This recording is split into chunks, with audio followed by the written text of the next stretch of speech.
Hi, this is Coach Dave, back with CoachAndPlayBaseball.com. I've got a Coach Whisperer tip this week for all you coaches. I'm sure none of you coaches out there are fall in this category, but there's a lot of youth level coaches out there that like to yell and scream and direct and tell kids how to play and what to play and scream at kids when they make errors. I'm sure nobody watching this is in that category, but we're just going to share these points today. And in case you see someone like that, you might be able to recognize that when you want to cross them. When kids make errors, we never want to embarrass. I learned this early on in my coaching career in professional baseball and managing. Never embarrass one of your players on the field. Never call them out.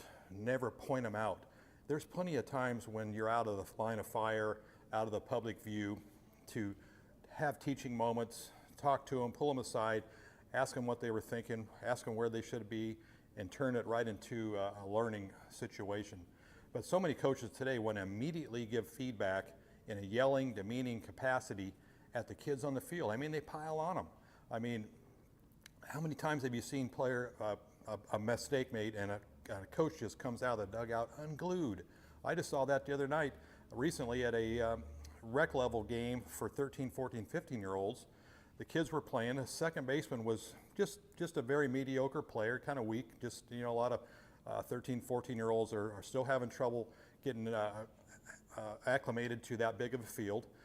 High pop fly to second base, pretty much can of corn, no wind, no sun.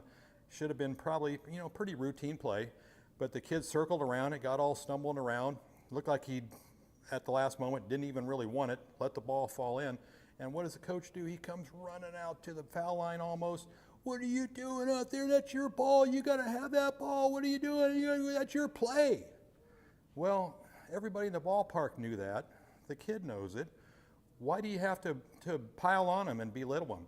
But I see this constantly in youth baseball, that coaches just come unglued and pile on kids when they make errors. I think they kind of forgot really how hard the game was to play. Plus, I wonder how many times that coach has been out there and practiced hitting pop-ups to these kids. It didn't look like very many after watching that game. So instead of piling on it during the games, why don't you go back to the next practice and say, hey guys, looks like we need a little practice on pop-ups today. Let's do some extra pop-up work and maybe help the kid out instead of yelling and screaming, making it look like he's about this big where he wants to dig a hole and hide already. Why pile on kids like that?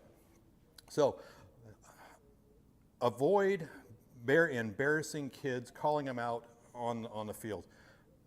Use the pace car approach. When there's a pit stop in the race, that's when you take the kids and talk to them about, hey, whose ball was that, who had priority over that ball, and correct the flaws. It's like a boxing match.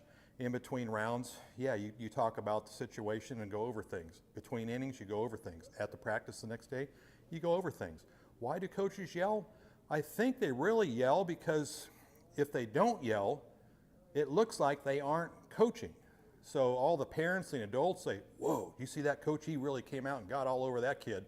He must be a really good coach. Boy, do you see how he yelled at him right away? He got right in that kid's face and he yelled at him for not throwing the cutoff man. Boy, that must be a good coach. No, that's not a definition of a good coach. A good coach is someone who's going to teach. A good coach is going to take someone who makes a mistake and try to make it a teaching moment and learn from it and try to get better and take it to the next practice and try to work on those things and try to fix it so it doesn't happen again. So just because you yell and scream and try to dictate and cover everything in the games and play the game for the kids does not always mean you're a good coach. Take the pace car approach, get the game going, let it play, fix everything when you get a chance for a pit stop, and then you don't have to tear down kids all the time. Coaching is not tearing down kids, coaching is building kids up. So let's try our better to stop yelling and screaming and dictating things on the field and sit back and watch and learn. All right, thank you for your service in baseball, and God bless. We'll talk to you next time.